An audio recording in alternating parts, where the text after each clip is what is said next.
welcome back to the Israel Connection. I'm Esti Zenati, and my guest today is Elkana Cohen. Elkana Cohen is an Israeli IDF commander in the reserves, serving currently in the 551st Brigade since October 7, 2023 in Northern Gaza. He is the author of the book Oct 7, The War Against Hamas Through the Eyes of an Israeli Commando Officer. The book is based on diaries Elkana has written through the war while fighting in Gaza, about his personal experience, his feelings, his friends he lost on the battlefield during the war, and more. Elkana, hi. Thank you for being with me today. Thank you for having me. It's a privilege. So, Elkana, describe your October 7. How did it all start for you, and what went on from there? On October 7, I slept in my in-laws, and it was a holiday, as everyone knows, and I think it was 5:30 in the morning when my wife woke me up. She was terrified. She told me that she had a nightmare, and in her nightmare, hundreds of terrorists were chasing us, and I couldn't use my gun in order to defend herself. I just that was her. A dream. Yeah, it was a dream. Wow. I just hugged her, told her, Shiran, don't worry, nothing will happen. But then an hour later, I was waking up by the siren of the Iron Dome system that was activated. To be honest, I went back to sleep, but 30 minutes later, something was at Shiran's dream and this Iron Dome being activated made me feel that something is going on. And I told Shiran, my wife, that I'm running into my house to open my phone to see if something happened. I'm observed Jew, so I'm not using my phone. Yeah. But something that time felt weird to me. So I ran into my house, opened my phone, called my commander in order to understand what's going on. And while me calling him, he told me that not only me got called up, but also my wife, which I met in my unit, got called up. We both used to serve in Duvdevan. And I can tell you that I felt a bit afraid, but no question, no hesitation. Like I felt that this is what we need to do.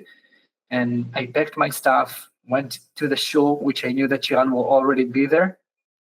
And we went back together to our base. And at what point did you and your team realize that this was not like a normal, quote unquote, kind of war? This is something much, much bigger than we've ever seen before.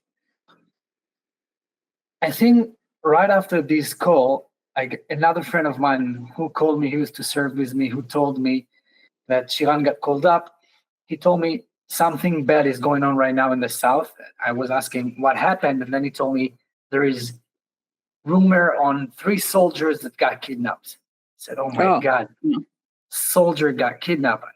By now we were wishing it was only 3 soldiers. Right, yeah. But at that point I understand that something bad happened. But when I arrived to my base, beside the fact that I saw hundreds of soldiers, some of them didn't get called up yet. They just voluntarily joined and left everything to serve their country.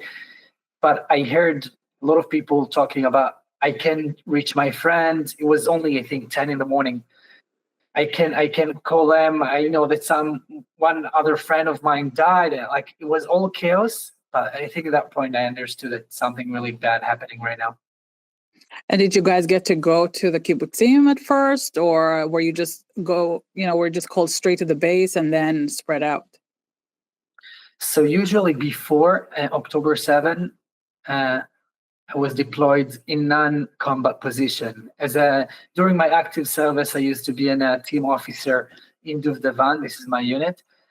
But on my reserve duty, I was in charge of combat experience and recruits to the commander. But on October 7, I realized that something happened and I can't stay from the side and I have to go to fight for my country. So I went into my base, as I said, but then a friend of mine, a teammate of mine, which I used to train with during my training course, told me that they got called up into Bilo. It's a different base of the 551st Brigade. And he told me, Kuno, this is how they call me, you have to join us. So I felt like, of course, I'm going to join my team. It felt very natural. And I just joined them. And instead of going to the kibbutzim, I went into Bilo. And it was total chaos. And by saying that, I mean we didn't understand what are people going through at the same time while we were in the base, because we got ordered to get ready to Iran, to get ready to Lebanon, to get ready to Gaza. Like everything was like we couldn't understand what's going on. And unfortunately, we wasn't had the opportunity or the privilege to go directly to the Gaza Strip. I still feel a bit of guilty about that. And I always thinking in my mind how many lives I could have saved if I was there at the same time. But no, we were in the base getting ready each time for different orders. And until I think after 3 weeks of preparation and getting ready over and over again to different places, we were the first division to cross the border of Gaza and to get into the Gaza envelope. Wow. Gaza Yeah, Strip. no, there was a lot of, obviously, a lot going on that morning. And by the time, IDF got into the kibbutzim and the Nova, everything was too late. There were a lot of people killed and kidnapped before then. And it was a whole thing.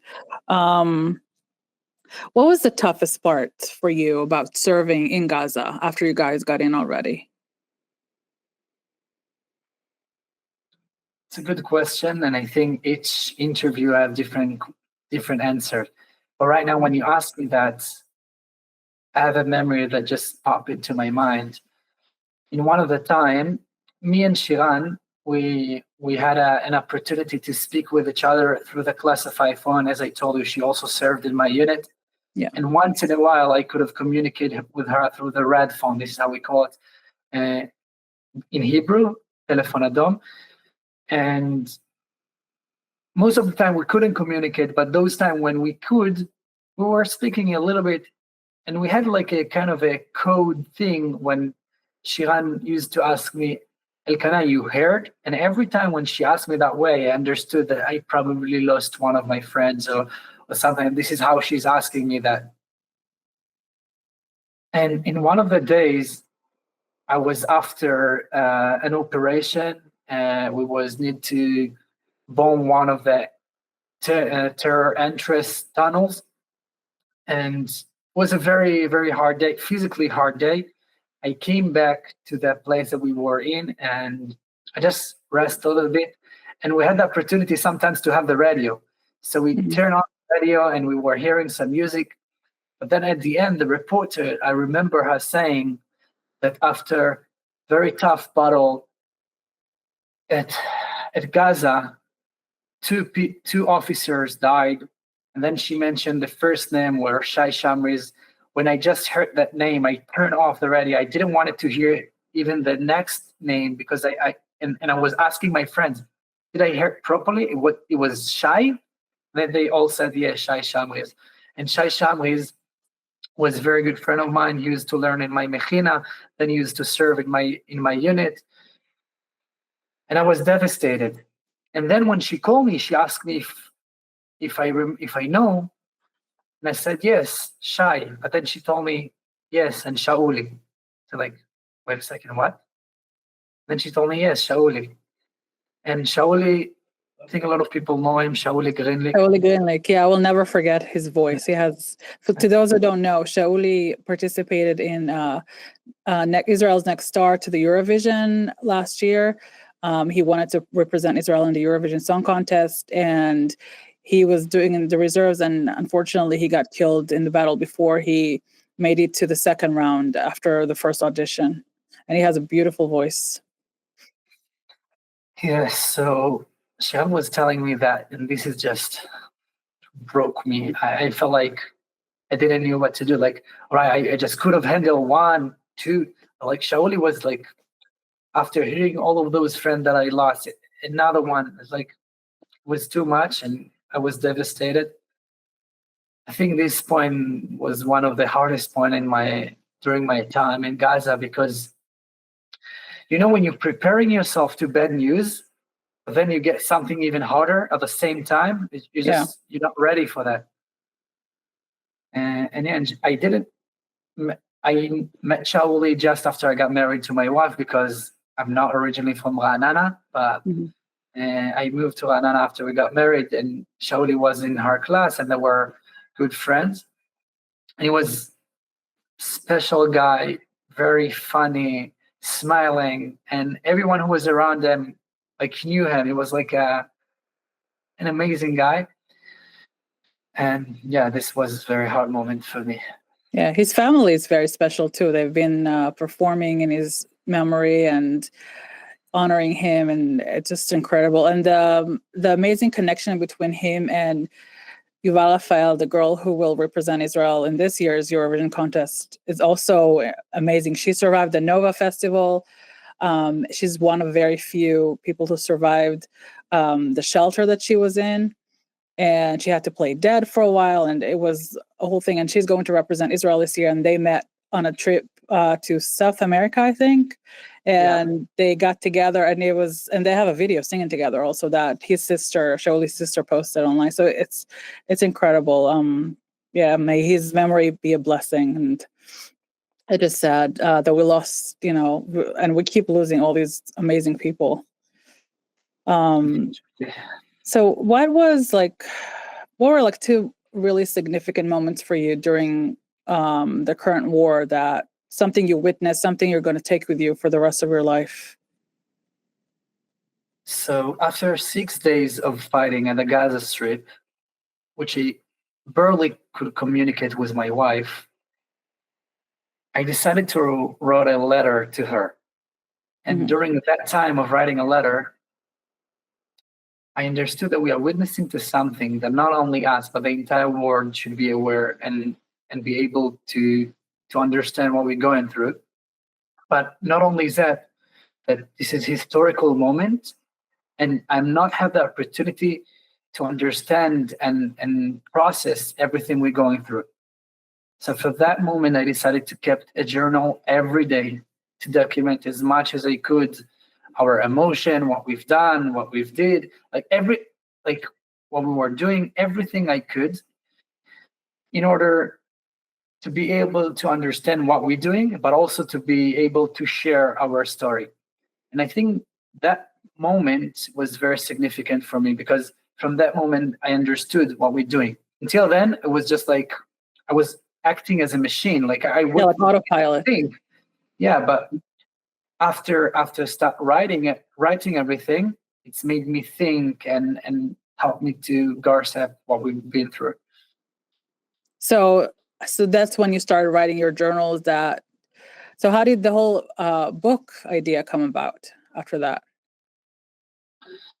So after I start documenting everything, every night my friends from my team used to tell me, "Kuno, please read some lines from your journal. Tell us what we've done today." And I would start reading to them. And then they said, "Oh my God, you have to do something with that." And also a friend of us, like not only soldiers, but like families outside of the kibbutzim, that were, every time when we got out of the Gaza Strip, they were hosting us.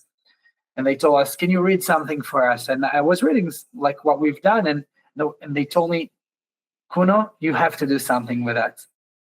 And I did. I was posting, I post something on Facebook as I'm an officer. I just left the Gaza Strip. I kept a journal every day, and I want some publishing house to help me with that journal to publish it as a book. And then I got the connections, and I published it as a book, which became very successful. I didn't plan that to be very successful. People also asking me, "How did you decide to stop doing that?" So it was also the letter that I start doing the right to Shiran. But I think that how do you say that, muda, in my subcontent? Yeah, subconscious. Yeah, subconscious. My grandfather, he used to fight in the 6-day war, and my grandmother gave him a camera and told him, "Yuda, you should document as much as you can." And then after the war, he published the book himself. And I think probably it set back in my mind. And when I had the opportunity, I did it. And so this is how it's became a book. That's amazing. And what was that process like for you? Like going through that, seeing your feelings and stories come to light in this book and, band together like in this thing. I feel like, I've never written a book, obviously, but it feels like an exciting but also a nerve-wracking experience to know that that's it. Now all of your stories, the feelings, and everything you've been through is out there, or out there to the world to see. Yeah, some of them being censored, but yeah, the majority, you're right. Yeah. And I was thinking, like, if I should do it, because you're very exposed to the war. Not only like you're exposing yourself, you're exposing your name, but it also like exposing deep thoughts, fears, what you've been through. But I felt that this is more important to allow people to understand what we've been through than my own fear. And this is why I decided to do it, because I saw how many people didn't understand what does that mean to be a combat soldier? What does that mean to lose a friend? What does that mean to fight out of love to your loved one while you're fighting an enemy who do as much as he could out of hatred to your people? And I wanted people to be able to get into our shoes, to get into our sweat uniforms and understand that, because we've been through a lot. And while we're talking, we're still going through, and there are still 63 hostages that hold in captivity. Some of them are alive, some of them are already got murdered, unfortunately. So we're still living that. But I want people to be able to understand what we've been through. Yes, and hopefully by the time this episode is released, we're going to see more hostages come out and be reunited with their families. All of them. And yeah, hopefully all of them by that time. Well, they should have been released a long time ago. But yeah, we need the deceased to be released to receive a dignified burial in Israel, and the living to be rehabilitated and start their healing journey with their families. That's very important. What kind of feedback did you get from readers that read your book, and Israelis and non-Israelis, outside of Israel? So Baruch Hashem, till now, I'm get a lot of good response. A lot of people, soldiers who read it and told me that reading my journal allowed them to process what they've been through. And parents of soldiers, they told me that they didn't understand what their son's going through, and this has allowed them to understand. Psychotherapists who told me that this allowed them to speak with their patients. Psychiatrists, people like ultra-Orthodox families that usually against serving, told me that this journal, this book allowed them to rethinking about what they need to do, and it changed some of their minds. But also non-Jewish people, like from all over the world. I got some people who told me that it was eye-opening for them. I also, one day, I was overseas and I saw that Benjamin Netanyahu, our prime minister, was quoting from a book. Naftali Bennett were talking about that book. A lot of amazing people. Mark Levine from Fox News decided to wrote the preface for the book. So I think it's touched a lot of people. And I think the reason why it touched a lot of people, because it was natural. I wasn't exaggerated. Like, I just wrote what I felt, what we've been through, what we actually saw. So a lot of people got touched by this book. And more than that, I think that book, it is not my story. Maybe I was the one to publish it as a book, but this is the story of thousands of soldiers who fought side by side their friends to defend their people and to defend their country. So this book is much bigger than me, and this is what I feel. And how does your family feel about this, about the whole experience for you? It's also a good question. It's a good question because it's exposed. You expose you, it's expose your family, and I think sometimes, like my wife, rather to be on the side, she don't wants to be on the spot under the spotlight. But also, I didn't believe that this will become such a big thing as bestseller in Israel, in the United States. I didn't in my dream. I didn't thought it will turn out to be such a successful book. I just thought this is something that I wrote through the war. Nothing will happen with it. So they proud, And I don't know, I think something around.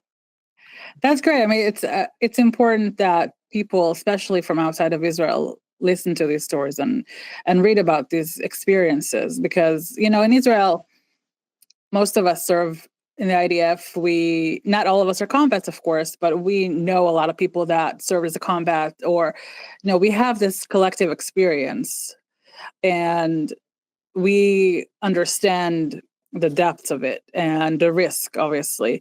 But outside of Israel, people don't always understand what it takes to be on that battlefield, what it takes to experience all those things and try to remain strong enough and resilient to continue with your life afterwards, because that's very difficult. So how has it been for you now? Like, I'm sure you still have to go back um, every time, but how has it been like in the past couple of weeks? So the past couple of weeks, it was fine. Baruch Hashem, we just had a new baby. Oh, Mazel Tov. Thank you. His name is Eitan, after my friend that I lost in Gaza. But it's like we're very happy to have him. It's amazing. Like I didn't knew that you can love someone so much until I've met him. So Baruch Hashem, everything is good the past few weeks. Of course, I'm putting myself aside, like what's going on outside of my family, because we heard a lot of tragedy with the hostages, with the Bibas family, Yes. with things that's going on outside, like my own private family. But it's not that simple to go back from reserve, from combat field into life. It's huge changes that you need to do. On October 7, I shut down my business. I used to have a very successful business, and unfortunately, I was needed to shut it down, and I couldn't build it up so far again. And we're going through a lot, but I think I really believe that we're going to have some amazing and good future. So I'm really positive, but we're going through a hard time. But I think staying positive, this is what allowed us to go through such a difficult time. Yeah, it's I hear a lot of stories from different people who served in the reserves, especially about how tough it is to go from combat, being on the battlefield, and then come back to the real life, and you have, wife and kids and your job or business or whatever it is, and it's a life-changing experience. Especially now, because usually when people go into the reserves, they go for like a few days and then they come back like once a year. But now it's like a year and a half almost of constant, serving, and it's a lot. It's very heavy, mentally and physically also, I'm sure. Yeah, definitely. When you're saying it's heavy, I just want to let you know, me and my wife together, we served this since October 7, over than 600 days together, each one of us above than 300 days, me and my wife. Wow. It's definitely hard. It's not that easy, but we understand that this is important and this is what we're doing that. But yeah, it's hard. But you asked me before if I have any input, like experience that I would like to share, or something that I remember. Significant experience. So one of the time, I just remembered right now, one of the time we were needed to concrete a school. Mm-hmm. We knew that school was full with terror infrastructure, but we also knew that it was full with civilians. So as we always do, we start calling them all out, but no one left the area. We didn't understand why. So we used our drones in order to scan that school from above. And then we saw that there is Hamas guards inside that school that didn't let those civilians to leave the area. So first we start calling them all out. No one left the area. And we tried to figure what we're doing. And then we saw those Hamas guards. But more than that, one time through the drone, we saw there was a kid, I think it was a 5-year-old kid, who tried to run away, and one of the Hamas guards took his AK-47 and shot and killed this little kid in front of his mom. Oh my God. At that point, we understood that we have to kill those guards, not only for our sake, but also for their sake. But then one of the Hamas guards went on the rooftop. He knew exactly where we were. We were like 300 meters away in a different building. And he went on the rooftop and he was holding a baby just like that on Oh top my of the God. rooftop. Oh, We didn't understood and we didn't knew what to do. And he did that because he knew that even if we're going to kill him, this little baby will fall off the roof. And behind him was a guy that was holding a camera and just waited for us to take that shot. Well, we didn't take that shot, and we didn't because we didn't want to put this little baby on the risk. Even though at that time they knew exactly where we were, they could have aimed any sniper or RPG they had towards us. But then, after a few minutes, he went on the rooftop again, surrounded by a group of women. One of them banged a little bit, and it was enough for our sniper to take that shot and to kill this guard. And after that, we were able to let all those civilians to leave this area. But I'm sharing that because I want people to understand what we're going through while we're fighting. We're dealing with enemy that don't care about his own people, while his own people supporting this enemy. This is like the weird thing. Even right. those our enemy use his own people, they supporting the vast majority voted for Hamas. The vast majority, when I went to their houses, were full with ammunition. Each house was at the beginning of the house. They had a picture of a mortar. Uh, there was just all of them full with hate against us, and this is the enemy.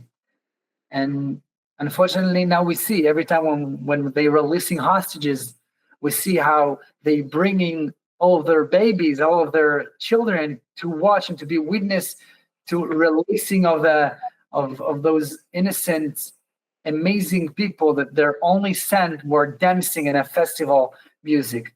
So this is the enemy that we're fighting against, and we have to understand that otherwise we will never be able to win. Because as long as we don't understand that the vast majority at the Gaza Strip wants us dead, we won't be able to win there.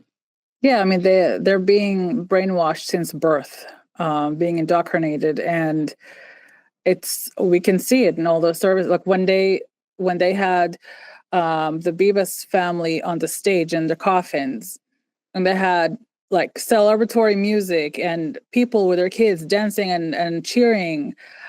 That's just horrific. It's you're bringing your children to watch some kind of a show of coffins with dead babies in there. Like it just, I don't know. Like I don't know how people can be okay with that. It's insane. And I hope the stories that you share and other soldiers share will kind of get into people's brains and make them understand what we're dealing with. Yeah, I think you just mentioned the Bibas thing that happened there. In order to overcome what we've been through, I think I like every time I'm like kind of ignoring what we're going through. Like I'm trying to put myself out of a situation, even though I'm hearing a lot of like people who dying and in order to be able to survive and to still function, like I'm putting myself aside and I'm not paying so much attention. Like that thing with the Bibas family on that stage just shattered my heart. Like I imagined like Eitan, my baby there, and I was imagining like how they did what they've done to the Bibas babies. Like, how could anyone do it? How is human are able to do such a thing? Even if you fall with hatred, how can you slaughter a baby? Yeah, with bare hands, not with not shooting them, not with a knife. With their bare hands, they strangled them. So it's it's horrible. As a mom, I just thinking about that and thinking about how Shiri felt when that happened. Did they do it in front of her? I don't know, but I can't even imagine that the amount of pain that she was in during that time. Yeah. Yeah. So hopefully the rest of the hostages come home before, we lose more people. That's very important. So where can people purchase your book? And do you have a website that they can go to? Yeah. So first of all, thank you for asking. I have a website. It's usually work for people who purchasing the book inside Israel. So it will be elkana-cohen.com. But if you want to purchase the book outside of Israel, you can go through Amazon or all the stores and just look for Elkana Cohen or Oct 7. You'll find my book. And I really hope that I'll be able to help with Israel PR by allowing people understand what we've been through and what we saw, because I think this is the most important thing that we can do right now in order to let our hostages be brought back to their families, to pressure Hamas all over the world. This is what I'm trying to do. Yeah, and you'll be coming to the U.S. In the next few months, right? And speaking in some places. We'll try to bring you over here too, to Bethel, to Baltimore. So hopefully it will happen. So on a lighter note, just before we go, I have this little segment called Favorite Israeli Thing. So I'll ask you a couple of little questions. What is your favorite childhood memory in Israel? It's a problem. I don't know how to say it in English, but there is a place called Mitzpeh Yami, which is under. It's like an undersea. Like sea. when you see, it's like a submarine kind of when you go down and see all the fish and the So before a couple of years, like 20 something years ago, I was living in Eilat. And I remember my parents take me there almost every day, and I knew all the fishes and like all the things that like going under the sea, and I still remember that. That one is really fun. I took my daughter there a few years ago and we visited. It was really nice to be there. Obviously it's been a year since I was there before then when I was younger, but now bringing, my daughter there to see the fish and the sharks and all those things, it was really cool. And it's really nice what they did with the place. They renovated it since. It looks really I never been there since then, but yeah. You should go. Yeah, take your baby. You're right. What is your favorite, or who is your favorite Israeli author? To be honest, I'm not reading books at all. I'm really? Like I have dyslexia. Like I don't know how, like I even wrote a journal. Like, but probably, wait a second. I have to. Esther Streitwalzer. Okay. She's someone that I read some of her books, and she's amazing. What is like one of the books that she has that you liked? Ori, Shachar. She had like books about like youth, about like. Okay. I really like books. Who's an Israeli IDF hero that you look up to? Wow. Tough question. I know. Maybe Ofer Winter. I don't know. Like he used to be the commander of my unit, and I really believe that. Like I see him as an example for someone that I need to go after, but I never met him personally. But all right. Maybe him.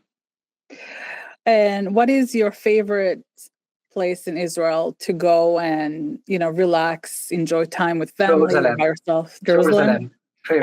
Any particular place in Jerusalem, or just the whole city?